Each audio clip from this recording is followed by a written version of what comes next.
சங்கீதம் 55ஆம் அதிகாரம் 1ஆம் வசனம் முதல் 23ஆம் வசனம் வரை. தேவனே, என் ஜெபத்தை கேட்டருளும், என் விண்ணப்பத்திற்கு மறைந்திராதேயும். எனக்கு செவி கொடுத்து உத்தரவு அருளிச் செய்யும். சத்ருவினுடைய கூக்குரலின் நிமித்தமும் துன்மார்க்கர் செய்யும் இடுக்கத்தின் நிமித்தமும் என் தியானத்தில் முறையிடுகிறேன்.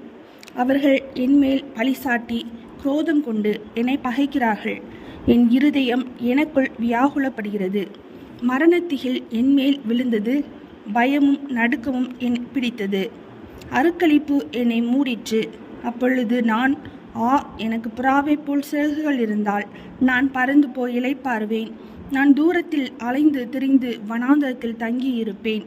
பெருங்காற்றுக்கும் புசலுக்கும் தப்ப தீவிரித்துக் கொள்வேன் என்றேன். ஆண்டவரே, அவர்களை அழித்து அவர்கள் பாஷையை பிரிந்து போக பண்ணும் கொடுமையையும் சண்டையையும் நகரத்திலே கண்டேன். அவைகள் இரவும் பகலும் அதன் மதில்கள் மேல் சுற்றித் திரிகிறது.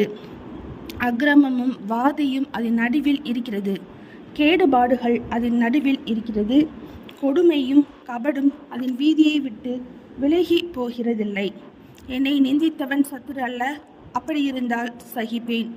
எனக்கு விரோதமாய் பெருமை பாராட்டினவன் என் பகைஞன் அல்ல, அப்படியிருந்தால் அவனுக்கு மறைந்திருப்பேன். எனக்கு சமமான மனுஷனும் என் வழிகாட்டியும் என் தோழனுமாகிய நீயே அவன். நாம் ஒருமித்து இன்பமான ஆலோசனை பண்ணி கூட்டத்தோடைய தேவாலயத்துக்கு போனோம். மரணம் அவர்களை தொடர்ந்து பிடிப்பதாக. அவர்கள் உயிரோடைய பாதாளத்தில் இறங்குவார்களாக. அவர்கள் வாசஸ்தலங்களிலும் அவர்கள் உள்ளத்திலும் பொல்லாங்கு இருக்கிறது. நானோ தேவனை நோக்கி கூப்பிடுவேன். கர்த்தர் என்னை இரட்சிப்பார். அந்தி சந்தி மத்தியான வேளைகளிலும் நான் தியானம் பண்ணி முறையிடுவேன். அவர் என் சத்தத்தை கேட்பார். திரளான கூட்டமாய் கூடி என்னோடு எதிர்த்தார்கள். அவரோ எனக்கு நேரிட்ட போரை நீக்கி என் ஆத்மாவை சமாதானத்துடன் மீட்டுவிட்டார். ஆதி முதலாய் வீற்றிருக்கிற தேவன் கேட்டு அவர்களுக்கு பதிலளிப்பார். அவர்களுக்கு மாறுதல்கள் நேரிடாததினால் அவர்கள் தேவனுக்கு பயப்படாமற் போகிறார்கள். அவன் தன்னோடே சமாதானமாய் இருந்தவர்களுக்கு விரோதமாய் தன் கையை நீட்டி தன் உடன்படிக்கையை மீறி நடந்தான். அவன் வாயின் சொற்கள் வெண்ணெயைப் போல மெதுவானவைகள். அவன் இருதயமோ யுத்தம். அவன் வார்த்தைகள் எண்ணெயிலும் மிருதுவானவைகள். ஆனாலும் அவைகள் உருவின பட்டயங்கள். கர்த்தர் மேல் உன் பாரத்தை வைத்துவிடு, அவர் உன்னை ஆதரிப்பார். நீதிமானை ஒருபோதும் தள்ளாட ஒட்டார்.